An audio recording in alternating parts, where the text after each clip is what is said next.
kita akan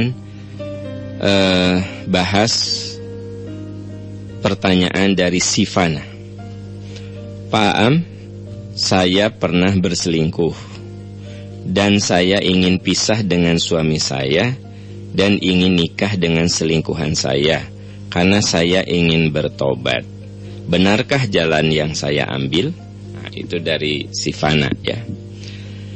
Begini, sebenarnya kalau Anda ingin tobat itu bukan minta cerai sama suami, tetapi kembali kepada suami.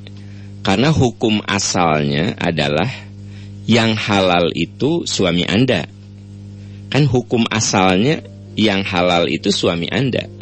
Jadi kalau Anda pernah berselingkuh, bentuk pertobatannya bukan minta cerai sama suami, lalu nikah dengan selingkuhan Anda. Nah itu bukan tobat.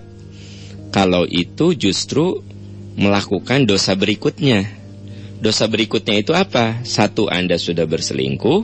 Yang kedua, Anda melanggar apa yang dikatakan Rasul, siapa yang minta cerai kepada suaminya min ghairi ba'sin, tanpa ada kesalahan dari suami, ya, justru no salah teh Anda selingkuh.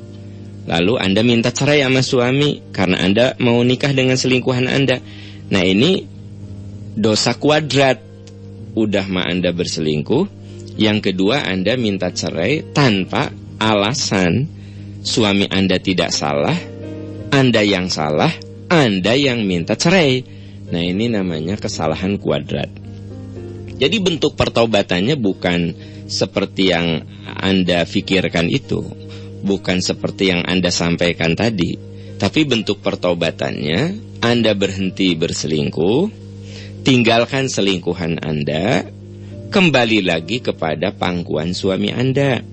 Lalu berusahalah menjadi istri yang setia, istri yang solehah, istri yang berusaha untuk menjadi yang terbaik bagi suaminya. Nah itu bentuk pertobatan yang sesungguhnya.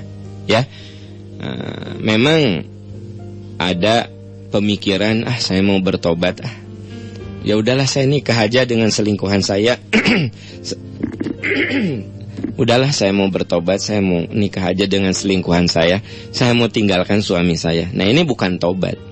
Ini bisikan setan untuk supaya Anda terjerumus kepada dosa berikutnya.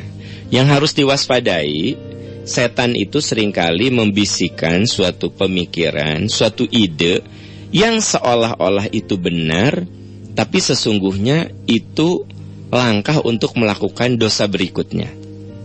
Ada orang yang berzina, itu dosa.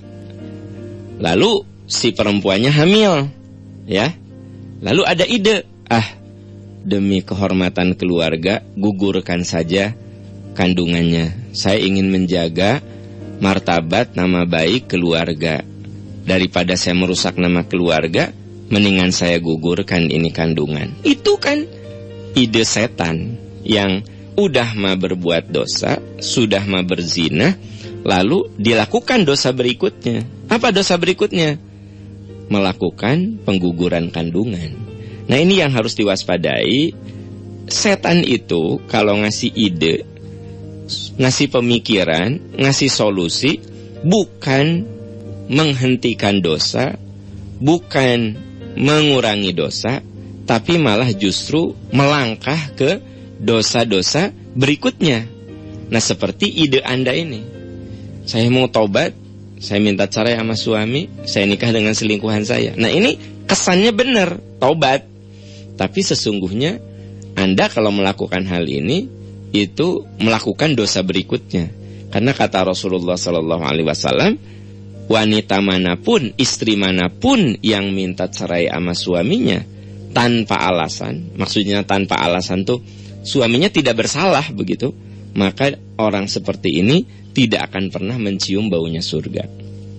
Seorang istri boleh menggugat cerai suaminya, boleh kalau ada alasan, yaitu alla yuqima hududallah, apabila aturan-aturan Allah tidak bisa ditegakkan dalam rumah tangga. siapa yang tidak bisa menegakkan hukum-hukum dalam rumah tangga, maka itulah orang yang zolim. Jadi kalau suami Anda tidak pernah menafkahi, ya, suami Anda memperlakukan Anda dengan kasar, suami Anda tidak bertanggung jawab, lalu Anda menggugat cerai, boleh ini mah. Kenapa? Karena suami Anda dolim. Jadi ketika suami dolim, boleh menggugat cerai.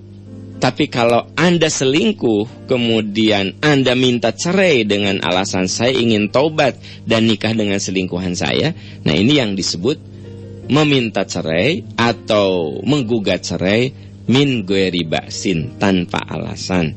Yang harus digarisbawahi, kata Nabi, orang seperti ini tidak akan pernah mencium baunya surga. Na'udzubillah min dzalik, ya. Itu jawaban saya, ya, wallahu a'lam bishawab.